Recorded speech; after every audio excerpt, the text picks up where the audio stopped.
finale, 7:30 here in Kroger Field on the SP Network on Saturday night. We'll let Coach give an opening statement, and then we'll jump into questions. Sure. Thank you. Really, want to start with saying how much I appreciate our seniors. This is the last game for them to play at home. Hopefully we'll send them off the right way. They've been very instrumental in helping us win a lot of football games over the past several years. Obviously, this year has been very frustrating, has not gone the way we wanted to. It's been very well documented how different it is and unsettling it is and disappointing. So hopefully we could finish up the right way. Last week was a lot like the week before. Did some really good things, played extremely hard for a while, did not execute in critical moments, and didn't play a good second half. And that needs to be addressed. We got to work extremely hard this week to make sure we play a complete game and finish and play two halves of quality football. So hopefully we will build on that and get better and move into the future the right way. So we are looking forward to this game, and again, really want to say how much I respect and appreciate our seniors. All right, we'll get into questions. I also need to probably say it's different. Getting ready for South Carolina, not having Will on the opposing sideline. I really have a lot of respect for Will in the work that he's done and just the competitor that he is. And so won't be the same competing without him being over there as well. Josh? Hey, Mark, you kind of got into it there. There's just how strange this year has been. But you guys, both you and South Carolina, are the only two teams that managed to get through the whole year. Knock on wood, I guess you got a few more days still. But, with your schedule, I know it kind of got shuffled a little bit, but you played, every week you were supposed to play. I guess what is that? You think that's just been mostly good luck, or what do you think you guys maybe have done differently? Both of you, both programs. I don't know how much you've talked with them. But. Well, you mentioned the word luck. I'd say it's just a matter of circumstance. It's very different. In hindsight, the teams that really, I don't want to use the word exposed, but that kind of used the herd immunity and got a lot of guys, that contracted it a lot early, were able to overcome it. We were very, very good for a long, long time. And then it hit us, and it hit us at a very bad time. When you're already thin and beat up at the end of the year and you're playing two of the top 5 or 6 ranked team in the country, that's not when you want to be thin. So it's just circumstance. It's just what it is. It's strange. I know we worked extremely hard to keep our players safe and to adhere to the protocols that were in place. It's hitting us. I see other guys canceling. I hear teams canceling day of, and a player here, a player there. Shit, we have 26, 27 people in this building that have it right now, but we're still competing, and we're playing by the rules. And again, we're not going to duck anybody. We're going to play, and that's the way I've always been. That's the way we're going to do it. John Hale? Mark, yesterday, J.J. Weaver's mom said he tore his ACL Saturday. Just what's the update on his status and I guess the prognosis for if he's going to be ready for next year too? He's got a serious lower leg injury, and he'll be out for some time. And we're extremely disappointed for J.J. He was arguably playing as good as anybody on our team. So it's disappointing. JJ is in good spirits. He will return. He will overcome this injury. Many people have the injury that he has, and he'll get back. Our docs will do a great job. He'll rehab extremely hard. He'll be back. It'll take some time, but he'll come back at full strength. And it is disappointing to see a young man play so hard, so physical, so talented. It's very disappointing. John Clay? Mark, obviously Kelvin Joseph is a very talented player, but he's also shown some immaturity at times.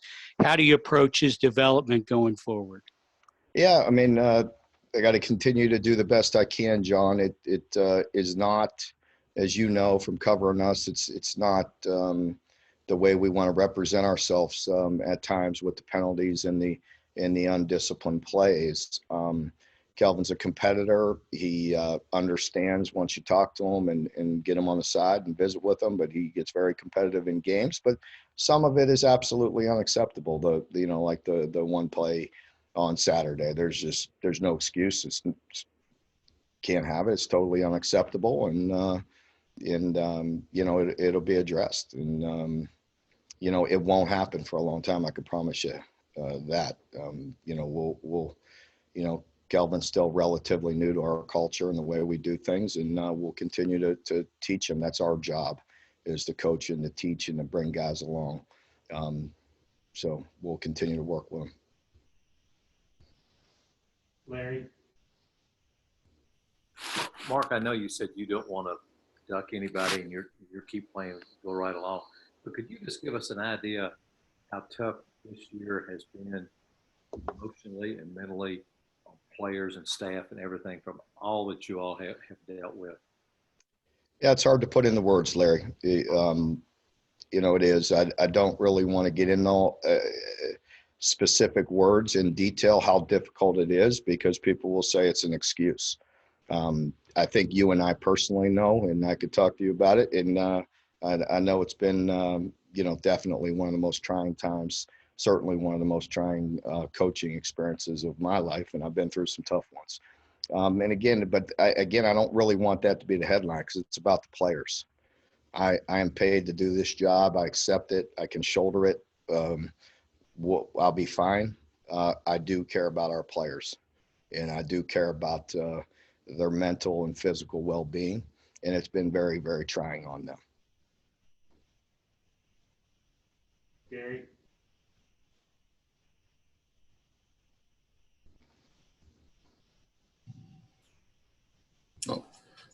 And Mark, you were talking about, not ducking anybody, just like Larry had asked. But, I mean, what does it say about your players' resilience that in spite of all the issues that you have gotten to this point in the season through it, even with the losses? It says a lot, because we haven't had one player opt out. We haven't had one player quit. We have had players not play to the standard that they expect of themselves and that we expect of them. That's coaching. That's us getting through it. That's dealing with circumstances. Some people deal with things better than others, but I still love each and every one of them. And, they have really fought. And I think it does say a lot about us, because it's really easy. Look around the country. It's really easy just to say, I give, I submit, I quit. And look for a rock to hide under, but nobody's doing that here. And we're not going to do that. And I appreciate that. And I respect our players, and it says a lot about them. We're playing hard. We need to coach better, and we need to execute better in moments, but I do love this team. Lonnie?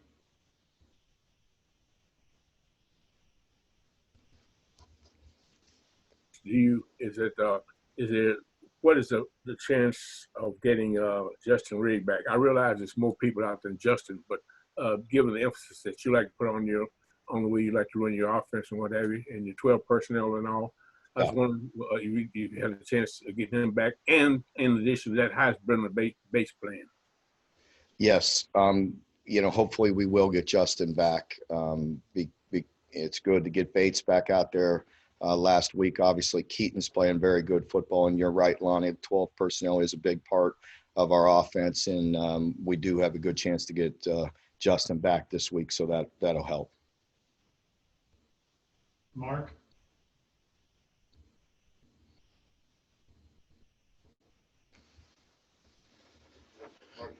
Mark, two things about your seniors. Have any of them indicated, or do you expect any of them to use the free year and come back? And secondly, could you talk about just the three offensive linemen, Landon, Drake, and Luke Fortner, and what they've meant to the program? Yeah, the seniors, we will have some discussions next week. I'm waiting until the season's over and we'll talk with some of the seniors. I've had brief conversations with some of them, and we'll address all of that next week. But Luke, Drake, and Landon, you know, and Darian, you know, I hope Darian comes back for another year. But those three guys and Darian, they've been rock solid for many years and have meant an awful lot to the program. You cannot ask for better young men than the three guys you just mentioned there, and again with Darian. Just incredible people, great leaders, work extremely hard on that field every day and have come to play every day for a long time. So very appreciative of them. Derek? Mark, yeah, I was wondering with Vito Tisdale being listed as one of the guys at Jack, I was wondering how much he's practiced there and how comfortable would you be having him out there? Should have been listed at Sam because he plays that position. You see him in there. We call that a medium personnel. So it's our base personnel calls with a defensive back in there. So he's been doing that. He can do that. He could run any call we have, just with a defensive back rather than an outside backer. So he's been doing that. But with the injury to JJ, we can move Boogie back over to Jack and play Jordan Wright and Vito at the Sam nickel. Josh? Mark, you mentioned a few minutes ago about the not having anybody opt out. That's what I wanted to ask about, was just have those conversations, have any of those conversations happened where guys maybe came to you and were on the fence? And I don't expect you to name anybody specifically, but if that, you know, I guess, how do you work through those conversations, and what do you think has been different for you guys? Because pretty much everybody else has had players step away. I don't know. I hope it's the long work that we've done with the culture of our program. I hope it's because of the obligation that they have for each other. And, you know, but I haven't had to ask anybody to come back or to try to talk them into it. I would never do that. If that's what they wanted to do, then I'd shake their hand, thank them, and move them on their way. There's nothing else you can do. And listen, I understand there's good reasons, and I'm not criticizing anybody. I'm proud of the fact that nobody on our team has done that. But that's not to say that people don't have their reasons and they're valid and they're good. You know, but each individual, each person must do what's right for them. But I think it does say a lot for our program and our team that we haven't had anybody. And I certainly haven't had to sell anybody on staying. No, I wouldn't do that. John Wong? Mark, you've gone the whole year watching opposing receivers make plays on your team. How great was it to finally see somebody like Keaton come through and make the play that he made? And what is the plan for kind of upgrading the passing game in the coming year? Yeah, there's no denying that, John. You know, that we need to improve. You know, I appreciate Keaton and all of our players. I'm going to tell you, even our receivers, I know they haven't received the football as much as they'd like, but I promise you, quite a few of those guys I really have a lot of respect for. They're really battling and working hard and still trying to improve and get open and get the ball. And I really do appreciate those guys. And we do need to get better. There's no denying that. Some of the football that we put out there is unacceptable, and that's my job as the head coach to look at that and address it and improve. I don't want to get into specifics. There's no time for pointing fingers and doing all that right now. But I have to continue to move the program forward. There's no doubt in my mind that I have to continue to look at all things and improve and get better, and I will certainly do that after this week. John Hale? Mark, obviously quarterback play has been such a conversation piece all season, but going into presumably what will be his last game in Lexington, what do you think Terry Wilson's legacy should be in this program? I think it should be that he did everything he could for this program. He's a young man that helped us win 10 games. That there's no taking that away from him. And that's I'm talking about him. And him being a starting quarterback as a sophomore and leading us. I'm off there. I don't know if the whole TV went off. Still on this. It's, guys, hear me? Can you guys hear me? Yeah, we can hear you. Okay. There's always a little bit of technical issues here, but Terry, again, I think he's a guy that laid it all out on the line for his team each and every week. None of us are perfect. That's a hard position to play. He came back from a very serious injury, and he gave it everything he has, and I greatly appreciate that. There's frustration at times at every one of our positions. Quarterback, there's a bullseye on you, and all eyes are on the quarterback each and every down. And so I think he's handled that very well, and I appreciate that from him. John Clay. Mark, obviously South Carolina hasn't had the season they wanted to have either, but can you talk about Kevin Harris, what kind of running back he is? And can you also talk about, they made a change quarterback with Luke Doty. What have you seen out of him? Yeah, I see a guy that's very talented. Obviously they a young player that they want to get some snaps and get some reps, and you can see the talent in there. And with Harris, one of the top, I want to put 2, 3, 4 backs in this conference, and that's saying a lot. He is hard to get down. Runs exceptionally hard. I think they do a really good job blocking. Really respect the way they put a hat on a hat and run very physical. They block physically, and he runs tough as well. Nick. Obviously there's been a lot of crazy stuff this year, but you can't necessarily eliminate it. But if you win the final game of the year against a divisional opponent, it can do a lot for you, especially building momentum into the offseason. Do you stress that going into the week that you can kind of wipe the slate clean if you end the season on a high note? Well, I think you address it each and every week, and this is the last week. That's the situation. As you know, I've talked about it before, but I mean, each situation, each week is different. What you're talking about is a fact. That is, it is our last game of the year. It is important. It's important for our seniors to go out the right way. Our motivation is different each and every week, but certainly that is a part of it. You definitely want to end the right way. I think each and every year, you could go back and look at what if, a play here, a play there, a game here, a game there, and sometimes it could totally change the outlook of a season. The margin for error this year with playing 10 conference games, you could see the toll that it's taken on many of us programs in the SEC. It's difficult.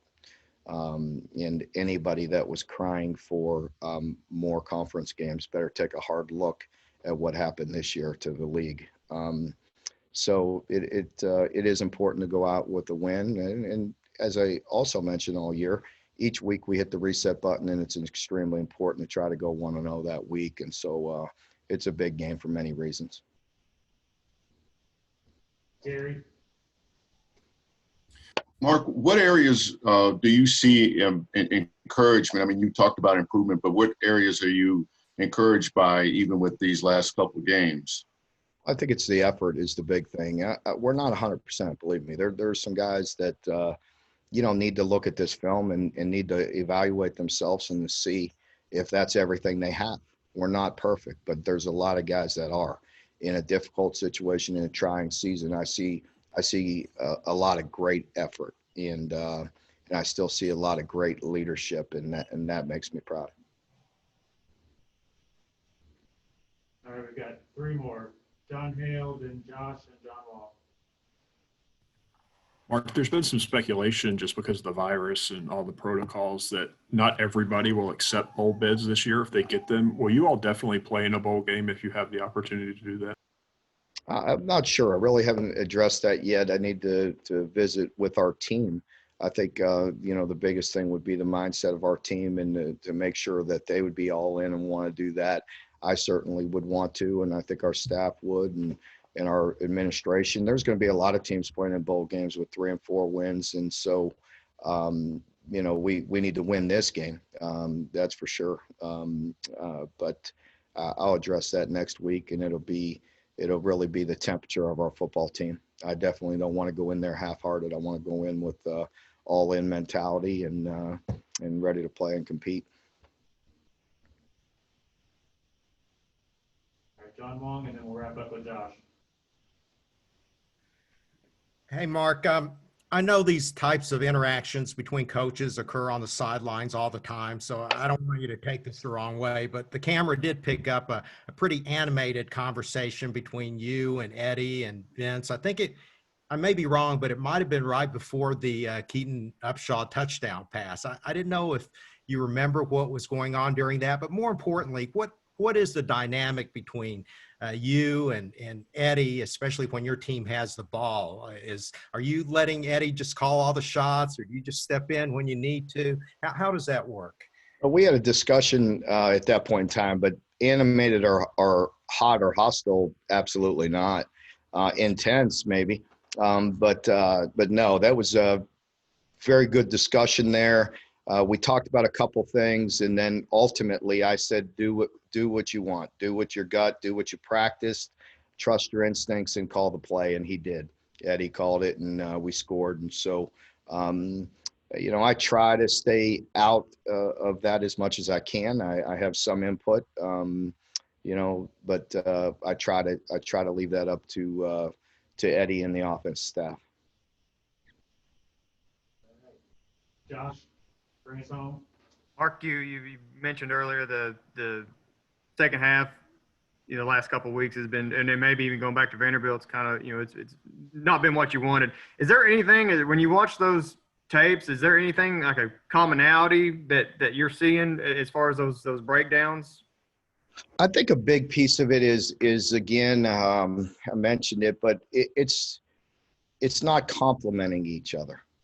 One thing that I get a lot of compliments from other coaches or other coaches point out to me is how well our team generally complements each other, the way our style, the way we've played the past couple of years. This year it hasn't been on point. And I think, sometimes in the second half, it's a great example of that. And that's something that I need to address. We need to get better. And that's on me. So I don't think, you have to, when you're playing the teams that we've played the past 2 weeks, you've got to be on point. You got to be perfect in, and whether it be offensively, sometimes it's some of our best players, but it's like one play. And then maybe, 2 or 3 plays later, it's another player, just one play. And ultimately it comes down to me getting everybody to play together and to play, complement each other as a team. We're not dynamic enough on any one side to just take over a game. And so we need to play well together, and we haven't done that. So that's up to me to go back and to find the right recipe to help us win games, because obviously this year did not work. And that's on me as the head coach. All right, everybody. Appreciate it. We will see you after practice tomorrow.